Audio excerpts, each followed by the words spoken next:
दोस्तों स्टडी 91 में आप सभी का बहुत बहुत स्वागत है। ये दोस्तों हिंदी से संबंधित कुछ अच्छे सवाल हैं जो मैं आप सभी के बीच में लेकर आया हूं, तो जल्दी से उसे कवर कर लेते हैं और देखते हैं कि कितनी तैयारी आपकी हो पाई है। ठीक है, आइए शुरू करते हैं। पहला है को तुम हम हैं हरी, हरि बानर को नहीं काम। दोस्तों अगर इसका कथन का थोड़ा सा मैं विस्तार में व्याख्या करना चाहूँ तो आप सभी को पता होगा कि राधा और कृष्ण के बीच में एक संवाद का कार्यक्रम चल रहा है। ठीक है, राधा अपने कमरे में है और दरवाजे पर श्री कृष्ण उनके दरवाजे को खटखटा रहे हैं। ठीक है, तो जब दरवाजे की खटखटाहट की आवाज़ माता राधा सुनती हैं तो कहती हैं दरवाजे पर को, यानी दरवाजे पर कौन है। और उधर से आवाज़ आती है प्रिय मधुसूदन। मधुसूदन किसका नाम है? भगवान श्री कृष्ण को कहा जाता है।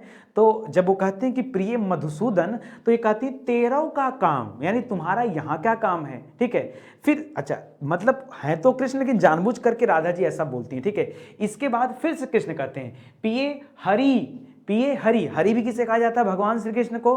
ठीक है, तो जब वो कहते हैं पिए हरि तब राधा जी का लाइन आके आता है, ठीक है, तो तरु शाखा जाओ। अगर तुम हरि अर्थात बंदर हो तो तुम यहाँ क्या कर रहे हो? तुम शाखा पर जाओ, यानी जो आपकी पेड़ पौधों की जो शाखाएं हैं उन शाखा पर जाओ। बंदर का तो वहां काम है। तो याद रखें दोस्तों, यहां पर आ जाता अलंकार पूछेंगे तो यहां पर आएगा वक्रोक्ति अलंकार। क्यों क्यों? याद रखिए वक्रोक्ति अलंकार तब आता है जब कोई टेढ़ा कथन आ जाए। क्या आ जाए दोस्तों? जब कोई टेढ़ा कथन आ जाए। ठीक है, जब कोई टेढ़ा कथन आ जाए तब वहां पे कौन सा अलंकार होता है दोस्तों? तब आता वक्रोक्त अलंकार, यानी कहा कुछ और जाए और समझा कुछ और जाए। ठीक है, कहा कुछ और जाए, कुछ और जाए और समझा कुछ और जाए दोस्तों, तब उसे क्या कहा जाए? समझा कुछ और जाए तब उसे क्या कहा जाता है? याद रखेगा, तब उसे कहा जाता है वक्रोक्ति अलंकार। तो यहाँ पर भगवान श्री कृष्ण थे लेकिन जानबूझ करके माता राधा उन्हें इग्नोर कर रही थी। ठीक है, समझ कुछ और रही थी, इस वजह से ये आया दोस्तों यहाँ पर वक्रोक्ति अलंकार। आइए आगे बढ़ते हैं। निम्नलिखित में से कौन सा अर्थालंकार नहीं है? कौन सा अर्थालंकार दोस्तों नहीं है वो आपको बताना है। ठीक है, अगर अर्थालंकार नहीं है तो इसका मतलब सीधे सीधे पूछ लो ना कि कौन सा शब्द अलंकार है। यही आपसे पूछना जा रहा है कि कौन सा शब्द अलंकार है। तो आप सभी जानते हैं दोस्तों शब्द अलंकार में क्या क्या आता है। दोस्तों आप सभी जानते हैं शब्द अलंकार में क्या क्या आता है। उपमा मत करेगा, उपमा उत्प्रेक्षा ये सब अलग हो जाते हैं। ठीक है, यहां पे आ जाएगा दोस्तों आपका यमक अलंकार, यमक अलंकार हो गया आपका दोस्तों, हो गया अनुप्रास अलंकार, अनुप्रास अलंकार हो गया आपका, श्लेष अलंकार हो गया। ये सभी अलंकार किसके उदाहरण हैं दोस्तों? ये सभी शब्द अलंकार के उदाहरण। ठीक है, जबकि अर्थालंकार में याद रखेगा ये अर्थालंकार, विभावना, भ्रांतिमान ये अर्थालंकार में आ जाएगा। तो यहाँ पे लिखा हुआ जो श्लेष अलंकार दोस्तों ये अर्थालंकार नहीं है, ये आपका शब्द अलंकार का उदाहरण है। इसलिए दोस्तों ऑप्शन नंबर 3 अगर आपने चूज किया है तो आपका जवाब सही है, अन्यथा जवाब क्या हो जाएगा? गलत हो जाएगा। देखिए दिमाग को, माइंड को इतना शार्प रखिए ना कि क्वेश्चन आते ही सारे सवालों का जवाब आपके दिमाग में क्लिक कर जाना चाहिए। ठीक है, आइए आगे बढ़े। अगला लिख रहा है रामचरितमानस नामक महाकाव्य की रचना शैली क्या है? रामचरितमानस नाम के महाकाव्य की रचना शैली क्या है दोस्तों? ये रामचरितमानस लिखा किसने है? तो आप सभी जानते हैं रामचरितमानस के रचनाकार कौन है दोस्तों? तुलसीदास जी है। कौन है? तुलसीदास जी है। और तुलसीदास जी की लिखने की कृति क्या है? वैसे तो तुलसीदास जी ज्यादातर अवधि का प्रयोग किए हैं, लेकिन इसमें अगर यहाँ पे आप छंद की बात करेंगे तो याद रखेगा यहाँ दोहा और चौपाई शैली का इस्तेमाल किया गया। ठीक है, दोहा जो होता है दोस्तों आप सभी जानते हैं, दोहा और सोठा, मैंने दो चीज आपको पढ़ाया है, दोहा और सोठा बार बार पढ़ाया, बार बार रटाया। अगर परीक्षा में आता है और उसके बाद भी आप लोग गलती करेंगे तो मेरा दोष मत दीजिएगा। यहाँ पहले में 13 मात्रा, दूसरे में 11 मात्रा, तीसरे में फिर 11 13 11 13 11 पर यति होता है, यहाँ 11 13 11 13 पर यति होता है। ठीक है, इसी तरह अगर मैं चौपाई की बात कर लूँ, तो मैंने बताया था आपको कि चौपाई जो होता है दोस्तों याद रखेगा यह अर्ध सममात्रिक छंद के उदाहरण है। किसके उदाहरण है? यह अर्ध सममात्रिक छंद का उदाहरण माना जाता है, अर्ध सममात्रिक छंद का उदाहरण माना जाता है। लेकिन यहाँ पे मैं बात करूँ दोस्तों चौपाई की, तो चौपाई में याद रखेगा यहाँ मात्राएं क्या होती हैं? 16 मात्राएं होती है। ठीक है, तो ये इसका उदाहरण है, इसको आप याद रखेगा। ठीक है, और ये चौपाई क्या दोस्तों? चौपाई जो होता है दोस्तों यह सममात्रिक छंद कहा जाता है। क्या कहलाता है? यह सममात्रिक छंद कहा जाता है, तो इसे भी आप याद रखिएगा। ठीक है, तो यहाँ आपका ऑप्शन नंबर 1 हो जाएगा। आगे बढ़िए। कह रहा है कि मात्रिक छंदों में मात्रा कितने प्रकार की होती है? ठीक है, मात्रिक छंदों में देखिए दो तरह की मात्राएं हो सकती हैं। ठीक है, या तो एक मात्रिक होता है या तो द्विमात्रिक होता है, ये दो प्रकार होते हैं। ठीक है, जैसे दोस्तों मैं अगर यही बता दूं, यहाँ देखिए म में आ की मात्रा है ना, इसको द्विमात्रिक कहा जाता है। छोटी ई को हमेशा एक मात्रिक कहा जाता है। ठीक है, जैसे मैं कर दूं यहाँ देखिए, जैसे की लिखा है ना, की पे बड़ी की मात्रा है तो ये 2 मात्रा हो जाएगा, होती पे दोस्तों 1 मात्रा हो जाएगा, इस पे 2 मात्रा हो जाएगा, इस पे फिर 2 मात्रा हो जाएगा। तो ऐसे करके निकालेंगे। तो मात्राएं हमेशा कितने प्रकार की होती है दोस्तों, याद रखेगा, मात्रा हमेशा कितने प्रकार का होता है, 2 प्रकार का होता है, एक मात्रिक, एक द्विमात्रिक। जहां पर एक मात्रा का समय लगे वहां एक मात्रिक, अर्थात इसको आप ह्रस्व भी बोल सकते हैं। ठीक है, और इसको आप क्या बोल सकते हैं दोस्तों, इसको आप दीर्घ भी कह सकते हैं। ठीक है, तो ह्रस्व और दीर्घ ये 2 प्रकार ले लीजिएगा। ठीक है, वर्णमाला मत पढ़िएगा, नहीं तो फिर आपको याद आ जाएगा 3 मात्रिक छंद। ठीक है, मतलब 3 मात्रा होती है, वहां पर ह्रस्व होता है, दीर्घ होता है, एक प्लुत स्वर लिया जाता है, स्वर के 3 भेद होते हैं, वो वहां होते हैं। यहाँ पे आपको मात्रा बता रहा हूं, तो मात्रा आप 2 प्रकार करिएगा, ये आप ध्यान दीजिएगा। ठीक है, चलिए आगे बढ़िए। कह रहा भक्ति रस का अस्थाई भाव क्या है। देखिए भक्ति रस का अस्थाई भाव क्या होता है, भक्ति ही होता है। ठीक है, रति दोस्तों किसका अस्थाई भाव होता है, तो श्रृंगार का अस्थाई भाव क्या होता है, रति होता है। हास्य का अस्थाई भाव क्या होता है दोस्तों, हास्य होता है। और याद रखिएगा उत्साह, क्रोध का उल्टा हो जाता है, क्रोध इधर रहेगा। ठीक है, तो क्रोध में आ जाता है उत्साह, क्या आ जाता है दोस्तों, क्रोध। वैसे ही अस्थाई भाव अगर इसका निकालेंगे तो आपका उत्साह आएगा निकल के। ठीक है, तो याद रखिएगा, संबंध आप ध्यान दीजिएगा, यहाँ भक्ति का भक्ति से ही तात्पर्य। ठीक है, चलिए आगे बढ़िए।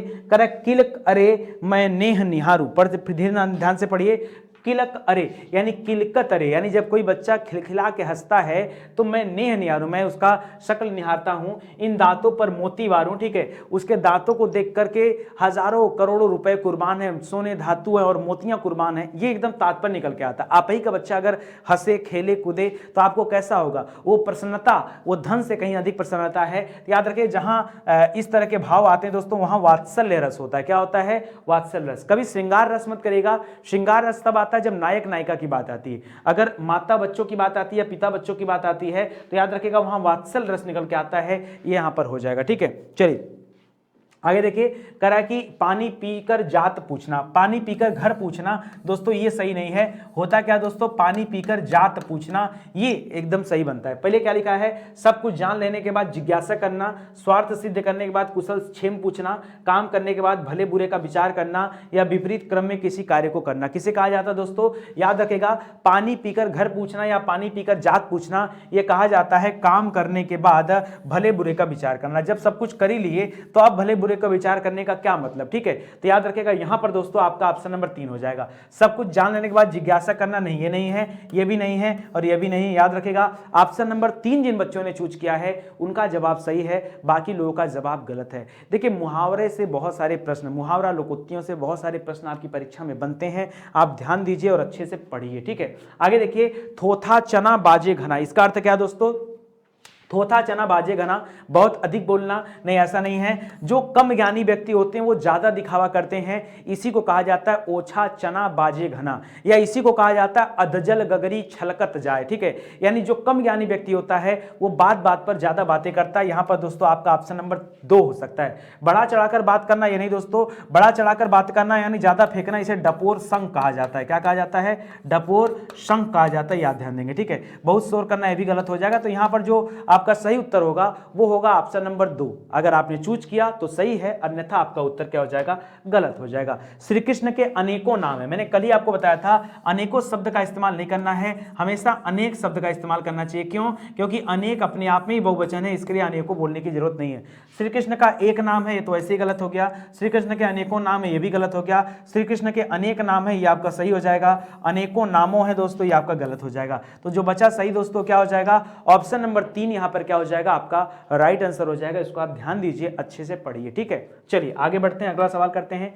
लिख रहा है उसने संतोष की सांस ली, इस वाक्य का शुद्ध रूप दोस्तों क्या होगा, ये आपको बताना। उसने संतोष की सांस ली, पढ़िए, उसने संतोष के सांस लिए। ठीक है, संतोष के सांस लिए दोस्तों ये गलत है। ठीक है, यहां पर कारक चिन्ह का इस्तेमाल गलत है। उसने संतोष की सांस लिए दोस्तों ये भी गलत है। उसने संतोष को सांस ली, ये भी गलत है। उसने संतोष की सांस ली, ये होगा। ठीक है, यानी अब जाकर वो स्थिर हुआ, उसका मन जो है शांत हुआ। ठीक है, जो विचलित था ये आपका आएगा ऑप्शन नंबर 4। केवल शुद्ध अशुद्ध बताना है, आप जान सकते हैं। यहां से आपको केवल अशुद्ध और शुद्ध वाक्यों का जो अंतर है वो आपको ढूंढना है। ठीक है, आगे बढ़िए, दो समानार्थी शब्दों की पुनरुक्ति के बीच में, समानार्थी शब्द मतलब जैसे मैंने कहा साथ साथ, ठीक है। अब साथ साथ के बीच में जो चिन्ह लगा होता है ये कौन सा चिन्ह है दोस्तों, इसी को तो कहते हैं योजक चिन्ह। क्या कहा जाता है, कई बार आपको पढ़ाया गया है, क्या है दोस्तों, ये योजक चिन्ह होता है, ये आप याद रखेगा, ये हो जाएगा ऑप्शन नंबर 3, ठीक है। जैसे साथ साथ में हो गया, जैसे आप लिखते हैं कभी धीरे धीरे तो वहां पर भी इसे करते हैं, जैसे आप लिखते हैं मेरा दिल बाग बाग हो गया तो वहां पर भी आप लिखते हैं, ठीक है। तुमको बार बार समझाया जाएगा क्या, तो बार बार में लिखते हैं, तो जब कभी ऐसा लिखते हैं तो आता है सामने, ठीक है। तो यहां याद रखेगा योजक चिन्हों का इस्तेमाल है, ऑप्शन नंबर 3 दोस्तों ये आपका सही हो जाएगा। साधारण वाक्य को दोस्तों यहां पर मिश्रित वाक्य में बदलना है, किसको बदलना है, साधारण वाक्य को मिश्रित वाक्य में चेंज करना है, ठीक है। अभी संयुक्त वाक्य नहीं आया है, साधारण को मिश्रित में। साधारण वाक्य दे रहा है, हर श्रृंगार को देखते ही मुझे रीता की याद आ जाती है, हर श्रृंगार को देखते ही मुझे रीता की याद आ जाती, पढ़िए, हर श्रृंगार की ओर देखता हूं तब मुझे रीता की याद क्यों आती है, क्यों आती है दोस्तों, ऐसा नहीं होगा दोस्तों, ये गलत है। जब मैं हर श्रृंगार की ओर देखता हूं तब मुझे रीता की याद नहीं आती है, ये फालतू का ऑप्शन दिया है। पहले तो सेंटेंस ही नहीं मैच कर रहा है, इस वाले सेंटेंस यहां कहीं नकारात्मकता का बोध है नहीं है ना, तो ये सेंटेंस ही नहीं मैच कर रहा है। आगे देखिए, कह रहा जब मैं हर श्रृंगार की ओर देखता हूं तब मुझे रीता की याद आ जाती है, ये सही है। मैं हर श्रृंगार की ओर देखता हूं और मुझे, और का इस्तेमाल नहीं होगा दोस्तों, और का इस्तेमाल हमेशा संयुक्त में किया जाता है, संयुक्त में, ठीक है, याद रखिएगा, इस वजह से चौथा भी नहीं होगा। अब बचा एक ही ऑप्शन दोस्तों, ऑप्शन नंबर 3 यहां पे क्या हो जाएगा, आपका सही हो जाएगा कि जब मैं हर श्रृंगार की तरफ देखता हूं तब मुझे रीता की याद आ जाती है, ये आपका सही बनेगा और ये आपका मिश्रित वाक्य बन जाएगा, ठीक है। तो याद रखिएगा ऑप्शन नंबर 3 यहां पर आपका सही हो जाएगा। आगे देखिए, चरण कमल में दोस्तों आपको समास बताना है, कौन सा समास है, ठीक है।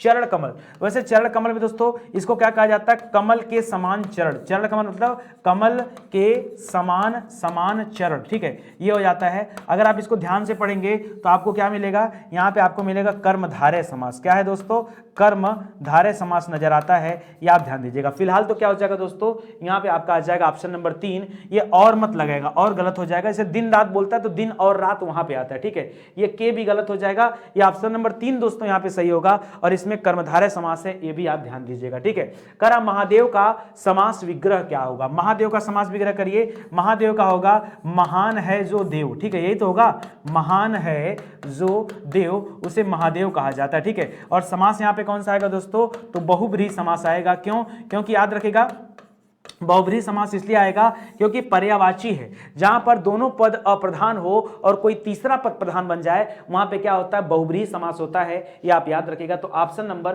4 दोस्तों यहां पे क्या हो जाएगा, सही हो जाएगा, क्योंकि यह समास विग्रह पूछा है, ठीक है, समास विग्रह पूछा तो ये आपका राइट आंसर हो जाएगा। आगे बढ़िए, लिख रहा है निम्नलिखित में से कौन सा विग्रह वृद्धि संधि का नहीं है, जो वृद्धि संधि का नहीं उसे देखिए एक और एक बराबर क्या हो जाता है दोस्तों, तो एक और एक बराबर हो जाता है एक, क्या हो जाता है, एक हो जाता है। एक मतलब क्या होता है दोस्तों, जहां मात्रा 2 होता है वहां आपने क्या पढ़ा है कि वहां वृद्धि संधि होता है, ठीक है। इसके अलावा दोस्तों सुधन अल्प बराबर क्या हो जाता है, यह स्वल्प हो जाता है, क्या हो जाता है, स्वल्प हो जाता है, यहां पर वृद्धि संधि नहीं होगी और यही आपका उत्तर बनने वाला, ठीक है। फिलहाल और देख लीजिए, वनौषधि क्या हो जाएगा, वन धन औषधि बराबर क्या हो जाएगा, यह आपका हो जाएगा वनौषधि, तो ऊपर औ की मात्रा यहां पर भी क्या हो जाएगा दोस्तों, यह भी आपका वृद्धि संधि का उदाहरण हो जाएगा, ठीक है। और क्या लिखा है, भावधन एक, ये क्या हो जाएगा दोस्तों, भावेक्य हो जाएगा, क्या हो जाएगा, भावैक्य हो जाएगा, वेक्य नहीं भावैक्य हो जाएगा, और यहां भी क्या हो जाएगा दोस्तों, यह भी आपका वृद्धि संधि हो जाएगा। तो केवल दूसरा वाला ऑप्शन दोस्तों ऐसा है जो आपका गलत दी जा रहा है, ठीक है। और सुधन अल्प, क्योंकि यहां व के साथ कोई अर्ध वर्ड है और मैंने कहा था जब यह या व के साथ कोई अर्ध वर्ड आ जाए तब वहां पे क्या होता है दोस्तों, वहां पे आपका यण संधि होता है, इसको याद रखेगा। तो इसमें यण संधि आ जाएगा। आपसे पूछा कहां वृद्धि संधि नहीं है, तो ऑप्शन नंबर 2 में याद रखेगा वृद्धि संधि नहीं दी गई है, ठीक है। आगे बढ़िए, करा अन्विक्षण का संधि विच्छेद बताइए, ठीक है। अन्विक्षण में देखिए या व के साथ कोई अर्ध वर्ड है तो ये तो कंफर्म हो गया दोस्तों कि आपका यण संधि है। फिलहाल है क्या दोस्तों, तो याद रखेगा यहां हो जाएगा अनुधन इक्षण, क्या हो जाएगा, अनुधन इक्षण हो जाएगा, और ये बड़ी करिएगा क्योंकि मात्रा भी बड़ी की है। तो यहां पर दोस्तों ऑप्शन नंबर 1 आपका सही हो जाएगा। हो सकता था आपसे परीक्षा में संधि का नाम पूछ दे, तो संधि का नाम भी याद रखिए, विच्छेद भी याद रखिए, दोनों आपको याद रखना और समझते हुए चलना है। बाकी के ऑप्शंस क्या दिए गए दोस्तों, आपका गलत दिया गया, ठीक है। कारण लुटेरा में कौन सा प्रत्यय दोस्तों, तो लुटेरा में दोस्तों क्या है, लूट से बना हुआ शब्द है, लुटेरा में एरा प्रत्यय आ जाएगा। क्या आ जाएगा दोस्तों, लुटेरा में ये आपका एरा प्रत्यय आ जाएगा, इसको याद रखिएगा। लुटेरा में क्या हो जाएगा, ये आपका एरा प्रत्यय हो जाएगा। तो यहाँ पर आपका ऑप्शन नंबर 1 दोस्तों ये आपका सही हो जाएगा, इसको भी आप याद रखिएगा। ठीक है, ये सभी प्रश्न आपके लिए बहुत इंपॉर्टेंट है, इसको देखिए और इसको ध्यान से याद रखिए। ठीक है, चलिए आगे बढ़ते हैं। करा राम ने खाया होगा, इसमें दोस्तों राम ने खाया होगा, अच्छा करा इसमें कौन सी क्रिया है। ठीक है, करा कौन सा काल है, क्रिया नहीं दोस्तों, यहाँ काल पूछना चाहिए। ठीक है, कौन सा काल है ये आपको बताना। ठीक है, कौन सा काल है दोस्तों, तो राम ने खाया होगा यानी संदिग्धता का बोध हो रहा है। ठीक है, ये संदिग्ध भूतकाल होगा। क्या होगा, संदिग्ध। ठीक है, देखिए अपूर्ण काम कब होगा, जैसे राम खाना खा रहा होगा। ठीक है, ये पूछता राम, क्या पूछता, राम खाना खा रहा था, होगा नहीं था, तब क्या हो जाता है, यह अपूर्ण भूत हो जाता। ठीक है, और हेतु हेतु मत नहीं, आसन्न कब होता है दोस्तों, आसन्न जब एक दूसरे पर निर्भरता की बात आती है, हेतु हेतु मत जो अभी अभी हुआ। ठीक है, राम ने खाना खाया, राम ने अभी अभी खाना खाया, तो इसको बोल सकते थे। यहाँ दोस्तों संदिग्ध भूत हो जाएगा, ये आप याद रखिएगा। ऑप्शन नंबर 2 दोस्तों क्या हो जाएगा, ये आपका सही हो जाएगा। ठीक है, जैसे मैं बताऊं तो जैसे जैसे मान लीजिए हेतु हेतु मत अगर की बात करें कि हेतु हेतु मत में कब होगा, जैसे मान लीजिए मैंने कहा श्याम आता तो राम जरूर खाना खाता, राम जरूर खाना खाता। ठीक है, तो यहां पर क्या हो जाता है, देखिए ये हो जाता है। ठीक है, इसलिए बता दे रहा हूं, मुझे लग रहा है यार परीक्षा में हो सकता है हेतु हेतु मत पूछ दे, क्योंकि देखिए सामान्य तो नहीं पूछेगा, नकारात्मक भी नहीं पूछेगा, प्रश्नवाचक भी नहीं पूछेगा, जब भी पूछेगा ना इसी में से कुछ पूछेगा। ठीक है, तो इसको आप याद रखेगा, इंपॉर्टेंट हो जाता है। ठीक है, और जैसे आसन्न में बोल देता राम अभी खाना खाया था, राम अभी खाना खाया था, इसका मतलब क्या है, राम ने अभी अभी खाना खाया था। ठीक है, तो याद रखिएगा यहां पर ये आसन्न भूत हो जाता, तो पहचान करिए, तरीका होना चाहिए आपके पास। ये ऑप्शन नंबर 2 यहां पर क्या हो जाएगा, आपका सही उत्तर हो जाएगा, इसको आप ध्यान दीजिएगा। ठीक है, आगे बढ़िए। करा कि चिड़िया आकाश में उड़ रही है। ठीक है, करा इस वाक्य में उड़ रही है जो क्रिया दोस्तों, ये किस प्रकार की क्रिया है, ये आपको बताना है। ठीक है, करा चिड़िया आकाश में उड़ रही है, उड़ रही है कैसी क्रिया दोस्तों, करा प्रेरणार्थक क्रिया है। प्रेरणार्थक में तो अलग अलग होता है ना, प्रथम प्रेरणार्थक आता है, द्वितीय प्रेरणार्थक आता है। जैसे दोस्तों यहां से उड़ना आता है, उड़ना, उड़ना से जब प्रथम प्रेरणार्थक बनता है तो यहां पे बनाया जाता है उड़ाना। ठीक है, और फिर बनता है दोस्तों उड़वाना, क्या बनता है, ऐसे ऐसे बनता है ना, तो याद रखिएगा ऐसा कुछ तो है नहीं यहां पर। ठीक है, अपूर्णकालिक क्रिया भी नहीं होगी, सकर्मक नहीं होगा दोस्तों, यहां पे आएगा अकर्मक क्रिया। क्यों अकर्मक क्रिया, यहां कर्म का अभाव है, कर्म का अभाव है, इसको याद रखिएगा। इस तरह से क्या हो जाएगा, यह अकर्मक क्रिया हो जाएगी क्योंकि उड़ रही है। ठीक है, तो इसको याद रखिएगा, यहां पे चिड़िया दोस्तों कर्ता हो जाएगा, उड़ना क्या हो जाएगा, क्रिया हो जाएगा। ठीक है, तो याद रखिएगा यहां पर ऑप्शन नंबर 4 आना चाहिए। ठीक है, आगे देखिए दोस्तों, आगे पढ़िए क्या लिखा है, ध्यान से पढ़िए, उत्तर दीजिए। ठीक है, हाँ काफी अच्छा सवाल है। विशेषण दोस्तों कौन सा है, इसको बताना है, विशेषण कौन सा है, अजय, अच्छा, अजीत, अच्छा, अकर्म, अच्छा, अनुशंसा। विशेषण देखिए बताता है विशेषता, और विशेषता की बात की जाए दोस्तों तो ये अनुशंसा दोस्तों, ये अनुशंसा आपका विशेषण हो सकता है। विशेषण कहते किसे हैं, याद रखिएगा, जो संज्ञा या सर्वनाम की विशेषता बताए, जो संज्ञा या सर्वनाम की क्या करे दोस्तों, विशेषता बताए, जो इनकी विशेषता बताए, यही तो होता है विशेषण। हाँ, तो विशेषता बता सकते हैं किसके माध्यम से, कि भाई आपकी अनुसीम अनुकंपा है। ठीक है, आपकी अनुशंसा पर हमें नौकरी मिल गई। ठीक है, तो अनुशंसा हो जाएगा। हाँ, इस अनुशंसा ये आपका विशेषण हो जाएगा।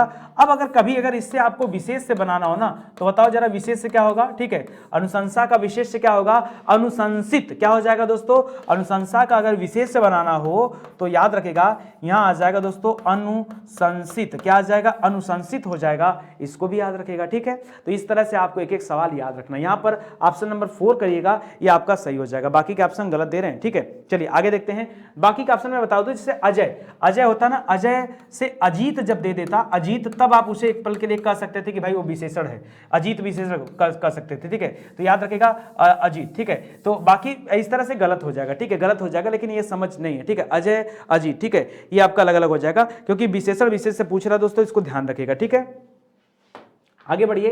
कारण निम्नलिखित शब्दों में से विशेष से कौन सा है, विशेष से कौन सा है दोस्तों, बता तो दिया, जहां ई या उ आ जाए सब ये सब विशेष में आता है। आकाशी आ जाएगा, क्या हो जाएगा दोस्तों, आकाशी जो शब्द है दोस्तों। लेकिन एक बात बताइए, आकाशी, ठीक है, पूछा है आपसे, पहले शांत समझिए, विशेष से पूछा है ना, एक मिनट पहले रुकिए, पहले आप समझिए, देखिए होता क्या है, फिर से एक बार रिवीजन करा दे रहा हूं। एक होता है विशेषण, ठीक है, एक होता है विशेषण और एक होता है विशेष, ये दो होते हैं। विशेषण हमेशा याद रखिएगा दोस्तों, ये संज्ञा सर्वनाम की विशेषता बताता है, वही होता है विशेषण। संज्ञा सर्वनाम समझना पड़ेगा, ठीक है। ऐसा आंख मूंद करके उत्तर बता देना सही नहीं है, पहले निकालना पड़ेगा, ठीक है। संज्ञा सर्वनाम की क्या बनाई जाए, जो विशेषता बताए वो विशेषण, ठीक है। और विशेषण जिसकी विशेषता बताता है, सुनिएगा ध्यान से, विशेषण विशेषण जिसकी विशेषता बताता है, जिसकी विशेषता बताता है, ठीक है, वो क्या कहलाता है दोस्तों, वो कहलाता है विशेष्य। क्या कहलाता है, विशेष्य, ठीक है। तो दोस्तों यहां पर अगर मैं कह दूं आकाशीय, तो आकाशीय आपका विशेषण है। आकाशीय में आकाश आता है और आकाश की विशेषता बताई जा सकती है। तो इस तरह से आप कह सकते हैं कि आकाश क्या दोस्तों, ये विशेष्य होगा और इसका विशेषण क्या होगा दोस्तों, ये आकाशीय होगा, ठीक है, ये आकाशीय होगा, ठीक है। आराध्य क्या होगा दोस्तों, आराध्य आपका विशेषण होगा और इसका विशेष्य क्या हो जाएगा। अगर ध्यान से देखिए, अगर आराध्य शब्द दिया है तो आराध्य क्या होगा दोस्तों, ये विशेषण शब्द होगा, ठीक है। और आराध्य शब्द बना किससे, अगर इसका विशेष से निकालना तो याद रखिएगा, आराध्य शब्द आराधना से बना। किससे बना, आराधना, आराधना, ठीक है। तो आराधना होता तो हम कर लेते हैं, सही होता, ठीक है। तो इस प्रकार से दोस्तों ध्यान देना है आपको, ठीक है। आपसे जो पूछा है वो समझिए। तो आराधना ये विशेष से हो जाएगा और आराध्य आपका क्या हो जाएगा, विशेषण हो जाएगा। इसी तरह से याद रखिएगा, आश्रित, आश्रित बनता है आश्रय शब्द से। तो आश्रय आपका क्या हो जाएगा दोस्तों, ये विशेषण में जाएगा और आश्रित क्या हो जाएगा दोस्तों, ये आपका विशेषण हो जाएगा, ठीक है। आश्रित जो शब्द है वो विशेषण हो जाएगा, ठीक है। ऐसे ही बनेगा। तो यहाँ आकाश कर लीजिएगा, ये आकाश से होगा। निम्नलिखित में से कौन सा शब्द सर्वनाम नहीं है, कौन सा शब्द सर्वनाम नहीं है बताना है। कौन, कोई, उसने और 10 गुना। तो देखिए याद रखेगा 10 गुना दोस्तों ये सर्वनाम थोड़े होता है, ये तो याद रखेगा संज्ञा के स्थान पे जिसका प्रयोग करते हैं, संज्ञा के स्थान पर जिसका प्रयोग करते हैं वही आपका क्या होता है, सर्वनाम होता है। तो 10 गुना थोड़े सर्वनाम है, ठीक है। 10 गुना सर्वनाम नहीं, बाकी जो ऊपर तीनों दिए गए दोस्तों ये आपके क्या हैं, सर्वनाम दिए गए हैं, ठीक है। चलिए आगे बढ़िए। करा कि वह मेरी कार है, इस वाक्य में कारक कौन सा है, वह मेरी कार है, ठीक है। देखिए संबंध बताया जा रहा है, यह सामान मेरा है, या कैमरा मेरा है, स्टूडियो मेरा है, बोतल मेरा है, मोबाइल मेरा, ठीक है। तो याद रखेगा ये संबंध बताया जा रहा है, इस वजह से दोस्तों यहाँ पर संबंध कारक नजर आएगा, ठीक है। अधिकरण नहीं होगा, याद रखेगा, अधिकरण पर कहने पर आता है, ठीक है। चलिए आगे बढ़ते हैं दोस्तों। कारण लिखित विकल्पों में से कौन सा वचन जोड़ा सही नहीं है, जो सही नहीं है दोस्तों उसके बारे में बताइए। सोना सोना, धेनु धेनुए, ठीक है। सोना को सोना ही लिखा जाता है, छत को छतगढ़, आटा को आटे, आटा को आटे दोस्तों नहीं लिखा जाता है, ठीक है। देखिए सोना को सोना ही लिखा जाता है, इसका अगर आप चेंज करेंगे वचन के अनुसार तो इसका चेंज नहीं होगा, इसका सेम ही रहता है, ठीक है। लेकिन आटा का आटे नहीं दोस्तों, आटा का आटे नहीं होता है, आटा का आटा ही होता है, उसका आगे किलो लगाना पड़ता है, 1 किलो 2 किलो 4 किलो 5 किलो ऐसे बनेगा दोस्तों। ये आपका गलत दिया है, बाकी जो दे रहा दोस्तों वो आपका क्या किया हुआ है, वो आपका सही लिखा हुआ है, ठीक है। आगे बढ़िए। कह रहा बिल्ली शब्द का पुल्लिंग क्या होगा। बिल्ली क्या है दोस्तों, बिल्ली आपका स्त्रीलिंग है, क्या है, ये बिल्ली आपका स्त्रीलिंग है। और अगर इसका पुल्लिंग बनाना हो, इसका पुल्लिंग अगर आपको चाहिए तो क्या करना होगा, इसका पुल्लिंग होता है बिलाव। क्या होता है दोस्तों, इसका पुल्लिंग क्या होता है, बिलाव। क्या होता है, बिलाव जो शब्द है दोस्तों, बिल्ली का बिलाव, ये पुल्लिंग होता है, ठीक है। तो याद रखेगा बिल्ली का बिल्ला मत करेगा, बिलाव वह करेगा, बिला या नहीं, बिलौटा नहीं, ठीक है। तो बिलाव जिन बच्चों ने चूज किया है उनका जवाब सही है, बाकी लोग जरा ध्यान देंगे और अच्छे से करेंगे, ठीक है। आगे बढ़िए। इनमें से कौन सा शब्द सरस्वती का समानार्थी नहीं है, कौन सा सरस्वती का समानार्थी नहीं, ठीक है। वागीश्वरी दोस्तों यह भी सरस्वती को कहा जाता है, सरस्वती को कहा जाता है, ठीक है। शारदा सरस्वती को ही कहा जाता है, वाणी भी कहा जाता है, सुधी नहीं कहा जाता दोस्तों। याद रखेगा सुधी जो शब्द लिख रहा है दोस्तों ये आपका गलत दिया गया है, सुधी हो गया, कमला हो गया, ठीक है। ये सब इस तरह के सरस्वती के पर्यायवाची में देता डाल करके आपको गलत करने के लिए, तो याद रखेगा, ठीक है। सुधी का तात्पर्य क्या होता है दोस्तों, अगर आपसे पूछ लिया जाए कि सुधी का मतलब क्या होता है, देखिए सुधी का अर्थ निकल के आता है ज्ञानी, ठीक है, ठीक है। ज्ञानदायिनी कहा जाता है माता सरस्वती को, ज्ञानदायिनी, हंसवाहिनी, ठीक है, ये सब कहा जाता है। लेकिन ज्ञानी, ज्ञान से बना हुआ है शब्द, ठीक है, ज्ञानी कहेंगे, ठीक है, ज्ञानी कहा जाता है। सुधी को ज्ञानी कहा जाता है, ठीक है। या फिर आप जानते हैं जिसके पास ज्ञान होता है उसको विज्ञ भी कहा जाता है, क्या कहते हैं, विज्ञ। तो ये सभी नाम है, यहाँ ये सरस्वती का पर्यायवाची नहीं होगा, ये गलत दिया जा रहा है, ठीक है। आगे बढ़िए। करा दुम और द्रुम का अर्थ क्या होता है, ठीक है। दुम और द्रुम, ठीक है। लोग कहते हैं ना वह दुम दबाकर चला गया, तो दुम का मतलब क्या होता है दोस्तों, एक दुम का मतलब तो क्या हो जाता है, पूंछ हो जाता है, ठीक है। और एक द्रुम जो शब्द है दोस्तों, द्रुम, ठीक है। और एक और शब्द लिखिए द्रुत, एक शब्द लिखिए द्रुत, ठीक है। और एक शब्द लिखिए दूत, ठीक है। ये 4 शब्द लिखिए, ठीक है। तो देखिए इस वाले द्रुम का मतलब क्या हो जाता है दोस्तों, द्रुम का मतलब होता है पेड़। क्या होता है, द्रुम का मतलब क्या हो जाता है, पेड़। तो एक का पूंछ हो गया, एक का पेड़ हो गया। तो यहां पर दोस्तों पूंछ और पेड़ आपका सही हो जाएगा। लेकिन इसका देखिए ये द्रुत और दूत माने क्या होता है, दूत माने दूत होता है, ठीक है। जैसे आप राजदूत कहते हैं, ठीक है, वो वाला दूत की बात करें, जब कोई किसी को किसी के यहाँ अपना प्रतिनिधित्व बना के भेजता है उसे दूत कहा जाता है। और ये द्रुत माने होता है तेज, ठीक है। कई बार आपने सुना होगा द्रुतगामी ट्रेनें, ठीक है, यानी बहुत तेज चलने वाली ट्रेनें को द्रुत कहा जाता है, तो उसको भी याद रखिएगा। तो यहां पर क्या हो जाएगा दोस्तों, ऑप्शन नंबर 2 आपका सही हो जाएगा। बाकी लगे हाथ आप इनको भी पढ़ते चलिए, हो सकता है आपसे परीक्षा में पूछ ले और गलती हो जाए, ठीक है। अच्छा, एक चीज और मैं आपको बताना चाहूंगा, एक और शब्द है दारू, ठीक है। दारू, दारू दोनों तरह का शब्द है। दारू माने दोस्तों लकड़ी भी कहा जाता है, ठीक है, और दारू माने शराब भी होता है, ठीक है। तो ये भी याद रखेगा, ठीक है। दारू और दारू दोनों शब्द हैं, इसको याद रखेगा, ठीक है। दारू और दारू, ठीक है, ये आप याद रखेगा। करण निम्नलिखित में से अनेकार्थक की दृष्टि से कौन सा विकल्प गलत है, आपको सिर्फ उस गलत विकल्प के बारे में बताना। पढ़िए, करा खग, खग को पक्षी भी कहा जाता है, खग को बाघ भी कहा जाता है, खग को सूर्य भी कहा जाता है। अनेकार्थी है, ठीक है, बहुत डिफिकल्ट होता है अनेकार्थी, पर्यायवाची मत समझिएगा, ठीक है। चक्र को पहिया कहा जाता है, सेना का व्यू होता है और घेरा। चंपल को को चंचल, पारा जीव। चपला को लक्ष्मी, बिजली, मध्य। दोस्तों ये जो चंपल लिख रहा है ना, ये आपका गलत दिख रहा है, ये दोस्तों ये आपका गलत विकल्प यहां पे दे दिया गया, ठीक है। अब बात आती है दोस्तों, ये चंपल माने क्या होता है, देखिए ये चपला शब्द होता है, चंपल कोई शब्द नहीं होता, चपला शब्द होता है। चपला लिखते तो चपला को हम लोग चंचल भी कहते हैं, चंचला भी कहते हैं, ठीक है, पारा भी कहते हैं, जीव भी कहते हैं, तब ये आता, ठीक है, तब ये आपको समझ में आता, ये आप ध्यान दीजिएगा। अभी दोस्तों जो गलत लिख रहा है दोस्तों वो आपका गलत हो जाएगा, ठीक है। तब इसको बोल देते जीव भी बोलते, चपला बने दोस्तों लक्ष्मी भी कहा जाता, हाँ ठीक है, ठीक है, ये भी कहा जाता, तब आपका ये हो जाता, तब चपला वाले में आ जाता, सब आ जाता, ठीक है। तो इसको ध्यान दीजिएगा, ये चंपल लिख करके क्या कर दिया, गलत दिया। असली में चंपल कोई शब्द नहीं है, चपला शब्द है। क्या है, चपला शब्द है, ठीक है। आगे बढ़िए, करम महल के भीतरी भाग को क्या कहा जाता है। देखिए महल के जो अंदर का हिस्सा होता है उसको कहा जाता है अंतःपुर। किसे कहा जाता है, अंतःपुर। याद रखिएगा, मंदिर के भीतर का हिस्सा को क्या कहा जाता है, मंदिर के भीतरी हिस्से को क्या कहा जाता है दोस्तों, उसको गर्भगृह कहा जाता है। रानियों के निवास करने का स्थान को क्या कहा जाता है, रानियों के निवास स्थान को, ठीक है, निवास स्थान को क्या कहा जाता है, उसको रनिवास कहा जाता है। तो अलग अलग मीनिंग है दोस्तों। यहां पर ऑप्शन नंबर 3 आपका सही हो जाएगा। क्यों, क्योंकि महल के भीतरी भाग को अंतःपुर के नाम से जानते हैं, ठीक है, अंतःपुर के नाम से जानते हैं, ठीक है। चलिए आगे बढ़िए दोस्तों, अगला क्या लिख रहा है, पढ़िए। जिसका जन्म छोटी जाति यानी निचले वर्ग में हुआ हो उसे क्या कहा जाता है, जिसका जन्म अंडे से हुआ दोस्तों, अंडे से जन्म हुआ अगर अंडे से जन्मा उसे क्या कहा जाता है, अंडज कहा जाता है। और छोटी जात में जन्मे हुए को अंत्यज कहा जाता है। क्या कहा जाता है, जिनका जन्म छोटी जातियों में हुआ हो उनको अंत्यज कहते हैं। ऑप्शन नंबर 3 यहां पर आप सही करिएगा। ये बहुत अच्छा सवाल, इसको ध्यान दीजिएगा, ठीक है, ये आपके लिए अच्छा सवाल है। अछूत किसे कहते हैं दोस्तों, जिसको छुआ ना जाए, ठीक है। निम्न में से एक शब्द हाथी का पर्यायवाची नहीं है और आपको उसी शब्द का पता लगाना, ठीक है। लिख रहा है द्विज है, द्विरद है, तरड़ी है और सिंदूर है, ठीक है। इसमें से कौन सा है, याद रखेगा तरड़ी।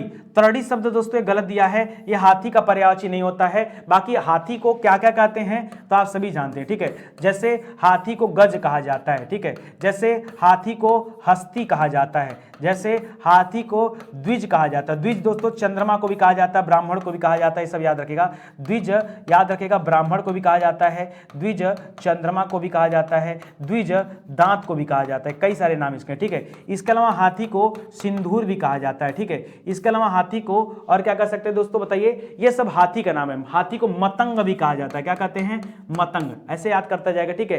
तो नरो न कुंजरो, ठीक है, कुंजर भी कहा जाता है, हाथी को कुंजर भी कहा जाता है, ठीक है। तो याद रखेगा अश्वत्थामा नरो न कुंजरो, ठीक है, याद रखेगा। बाकी दोस्तों जो आपके सामने लिख रहा है ये तरड़ी जो शब्द लिख रहा है दोस्तों, ये तरड़ी किसे कहा जाता है, तरड़ी तनुजा तटतमाल तरुअर बहुत तेरे, ठीक है। तरड़ी कहा जाता है दोस्तों सूर्य को, किसे कहते हैं, सूर्य को कहते हैं तरड़ी, इसको याद रखेगा। ये आपका जो दे रहा है दोस्तों ये आपका गलत हो जाएगा और ये आपका क्या हो जाएगा, सही हो जाएगा जो आपको बताया गया, ठीक है। तो आप समझिएगा ये एक एक सवाल आपके लिए बहुत इंपॉर्टेंट है, ठीक है। चलिए आगे बढ़ते हैं, अगला सवाल देखते हैं। कह रहा है अर्जुन का पर्यायवाची शब्द है। ठीक है, देखिए अर्जुन का पर्यायवाची क्या होता है आप समझिएगा ध्यान से। अर्जुन के बहुत सारे पर्यायवाची हैं। ठीक है, जैसे अर्जुन को कहा जाता है दोस्तों गांडीवधारी। क्या कहा जाता है?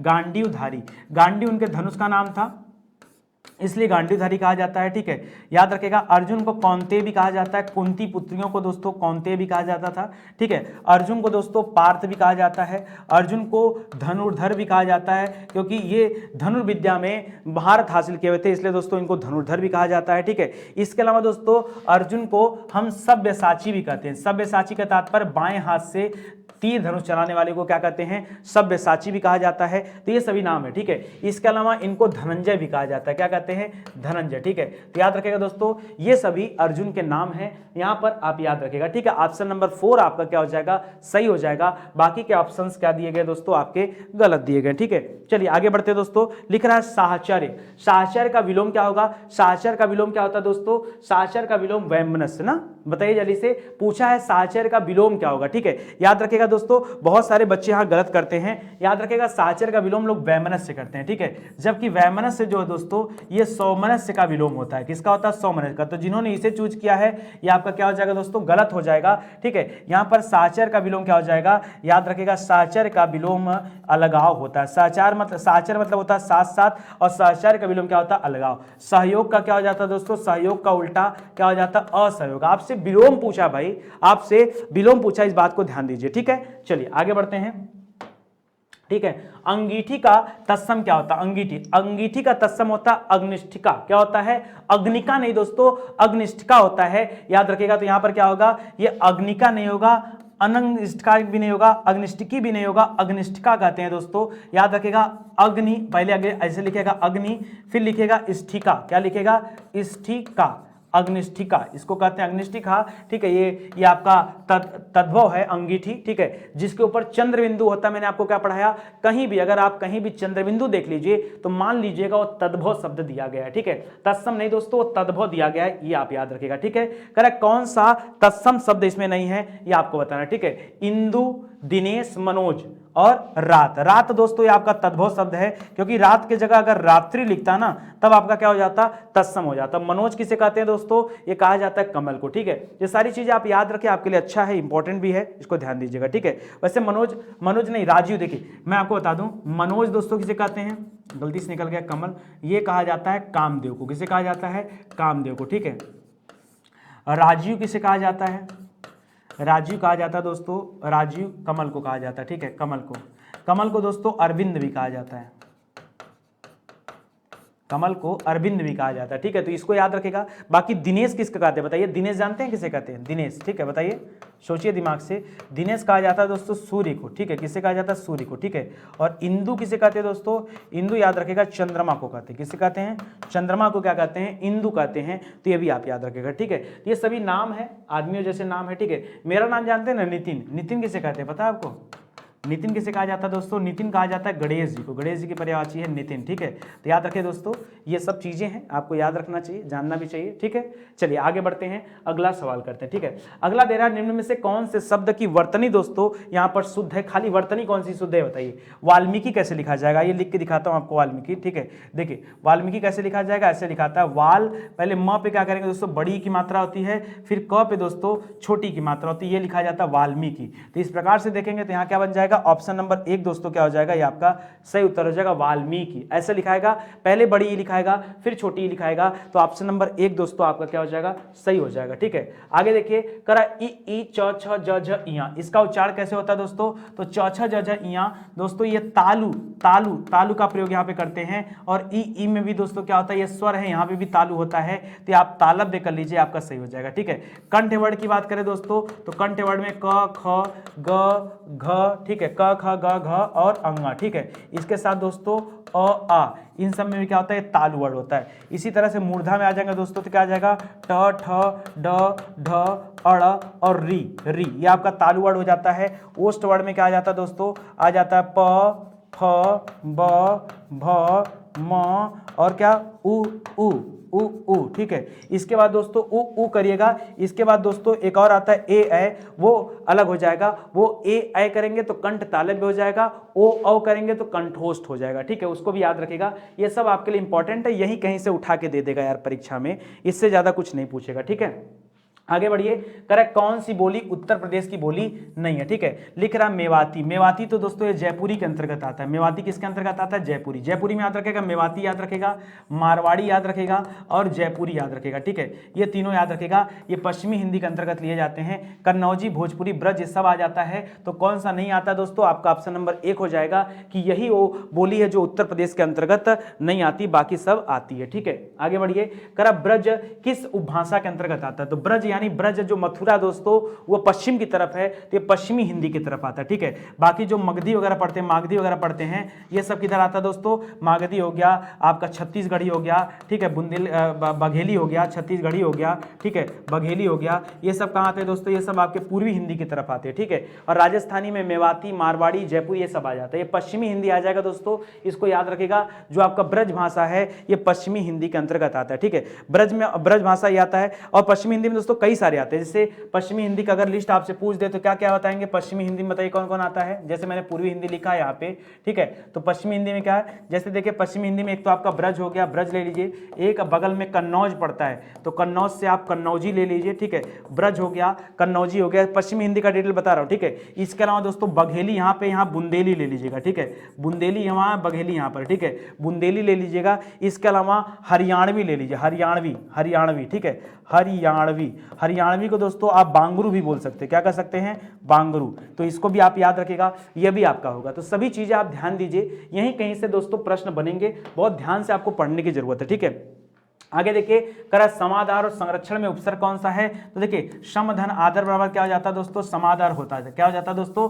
सम धन आदर, ठीक है। याद रखेगा, सम धन आदर। तो यहां से भी दोस्तों आपका सम निकल जाएगा। और संरक्षण में भी याद रखेगा, सम धन रक्षण बराबर क्या हो जाता है? संरक्षण हो जाता है। तो दोनों जगह से सम नामक उपसर्ग देखने को मिलेगा। तो ऑप्शन नंबर 1 यहां पर क्या हो जाएगा? आपका सही उत्तर हो जाएगा। बस यही सारी बातें आपको देखनी है, समझनी है और याद रखनी है, ठीक है। तो चलिए आज की क्लास यहीं समाप्त होती है, मिलते हैं अगले वीडियो में। तब तक के लिए धन्यवाद। जय हिंद, जय Bharat. Thank you so much.